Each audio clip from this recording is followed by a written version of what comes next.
Secretary of State of the United States. Mr. President, thank you for convening this ministerial and for convening this council.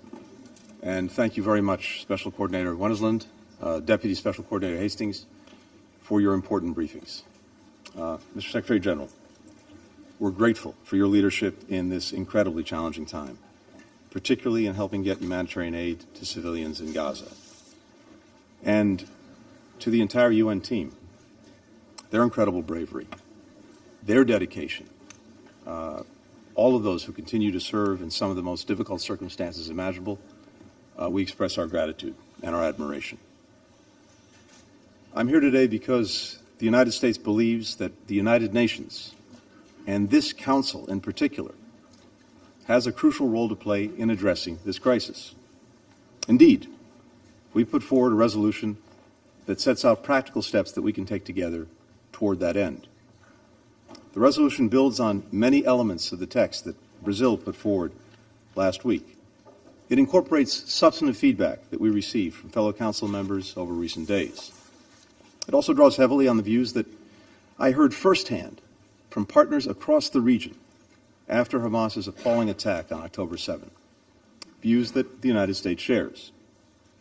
First, we all recognize the right and indeed the imperative of states to defend themselves against terrorism.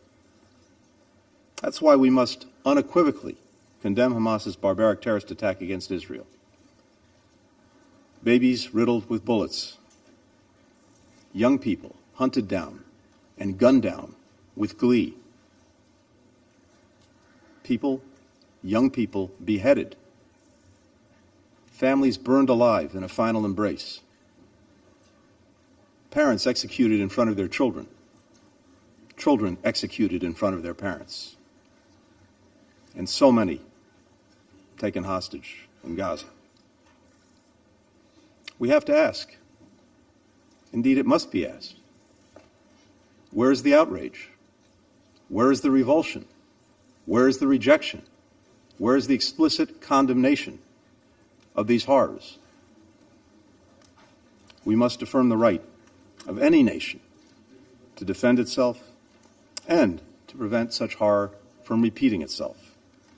No member of this council, no nation in this entire body could or would tolerate the slaughter of its people. As this Council and the UN General Assembly have repeatedly affirmed, all acts of terrorism are unlawful and unjustifiable. They're unlawful and unjustifiable whether they target people in Nairobi or Bali, in Luxor, Istanbul or Mumbai, in New York or Kibbutz Berry. They're unlawful and unjustifiable whether they're carried out by ISIS, by Boko Haram, by Al-Shabaab, by Lashkar-e-Taiba, or by Hamas. They're unlawful and unjustifiable whether victims are targeted for their faith, their ethnicity, their nationality, or any other reason.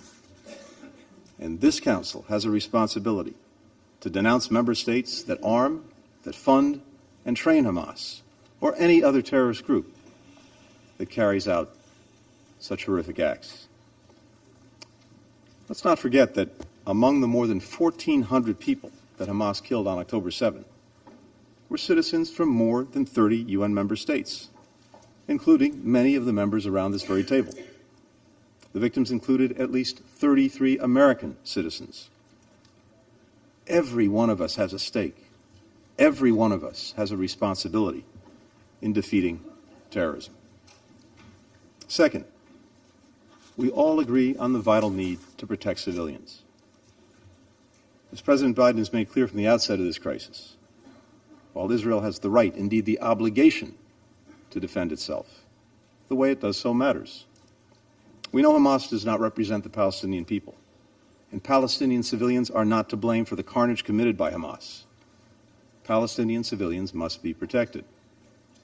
That means Hamas must cease using them as human shields. It's hard to think of an act of greater cynicism. It means Israel must take all possible precautions to avoid harm to civilians. It means food, water, medicine, and other essential humanitarian assistance must be able to flow into Gaza and to the people who need them. It means civilians must be able to get out of harm's way. It means humanitarian pauses must be considered for these purposes. The United States has worked relentlessly to make real these principles. We continue to coordinate closely with Egypt, Israel, and partners across the region, as well as with the United Nations, to build mechanisms that will enable sustained humanitarian assistance to flow to civilians in Gaza without benefiting Hamas or any other terrorist group. President Biden appointed one of our most senior diplomats, Ambassador David Satterfield, to lead our humanitarian efforts, which he is currently doing on the ground. The United States has committed an additional $100 million in humanitarian assistance to Palestinians in Gaza and the West Bank, bringing the total aid that we've provided to the Palestinian people over the past 2.5 years to more than $1.6 billion. That makes the United States the largest single-country donor, by far, to the Palestinian people. We call on all countries, particularly those with the greatest capacity to give, to join us in meeting the UN's appeal for the humanitarian situation in Gaza. At the heart of our efforts to save innocent lives in this conflict, and in every conflict for that matter, is our core belief that every civilian life is equally valuable. There is no hierarchy when it comes to protecting civilian lives. A civilian is a civilian is a civilian, no matter his or her nationality, ethnicity, age, gender, faith. That's why America mourns the loss of every single innocent life in this crisis, including innocent Israeli and Palestinian men, women, children, elderly people, Muslim, Jews, Christians, people of all nationalities and faiths, including at least 35 UN staff members. That's why it's imperative that we work to protect all civilians in this conflict, to prevent more deaths atop the many that have already occurred. The value we place on civilian life is the driving force behind our efforts to secure the release of hostages held by Hamas and other terrorist groups in Gaza. I, as others have, had the occasion to meet with families of those missing and suspected to be in the hands of Hamas on my recent trip. Several, as you know, are in this room with us today. None of us can imagine the nightmare they're living, something no family should have to endure. Their loved ones must be released immediately, unconditionally, and every member of this council, indeed, every member of this body, should insist on that, insist on that, insist on that.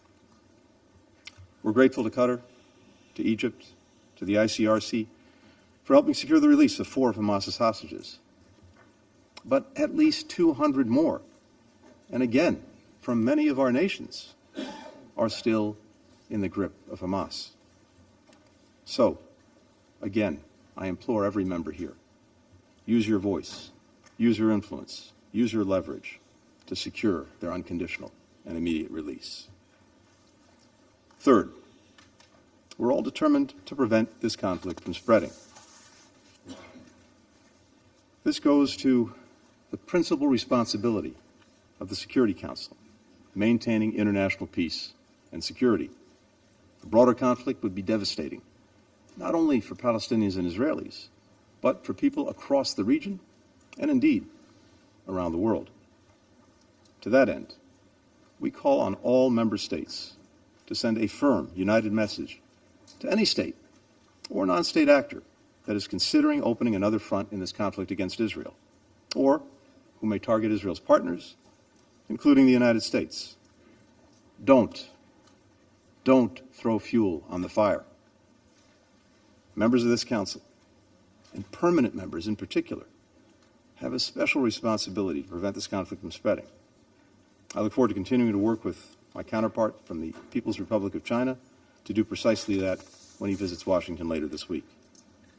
Now, it is no secret to anyone in this room or on this council that for years, Iran has supported Hamas, Hezbollah, the Houthis, and other groups that continue to carry out attacks on Israel. Iranian leaders have routinely threatened to wipe Israel off the map. In recent weeks, Iran's proxies have repeatedly attacked U.S. personnel in Iraq and Syria, whose mission is to prevent ISIS from renewing its rampage. So, let me say this before this Council, and let me say what we've consistently said to Iranian officials through other channels. The United States does not seek conflict with Iran.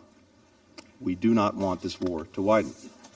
But if Iran or its proxies attack U.S. personnel anywhere, make no mistake, we will defend our people, we will defend our security swiftly and decisively.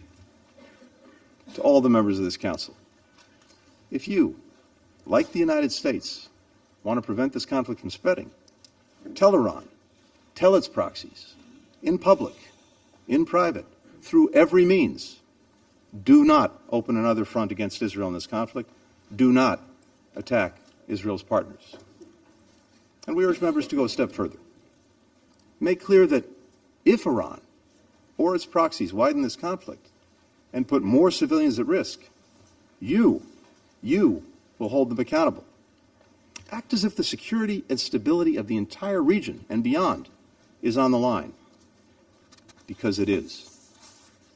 Fourth and finally, even as we address this immediate crisis, we all agree that we must redouble our collective efforts to build an enduring political solution to the conflict between Israelis and Palestinians.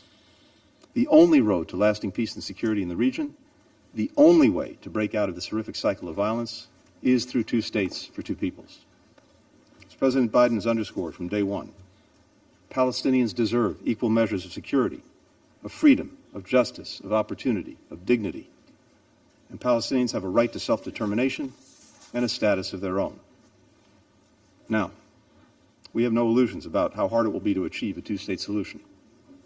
But as President Biden has said, we cannot give up on peace. Indeed, it's precisely in the darkest moments, like this one, that we have to fight the hardest to preserve an alternative path, to show people, making it real, improving their lives in tangible ways, is possible.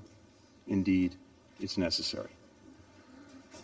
We've heard many countries express support in recent weeks for a durable political solution. Our message today is this: help us build that solution. Help us prevent the spread of war that will make two states and broader peace and security in the region even harder to achieve. Members of this Council, we stand at a crossroads. Two paths lie before us. The difference between them could not be more stark. One is the path offered by Hamas.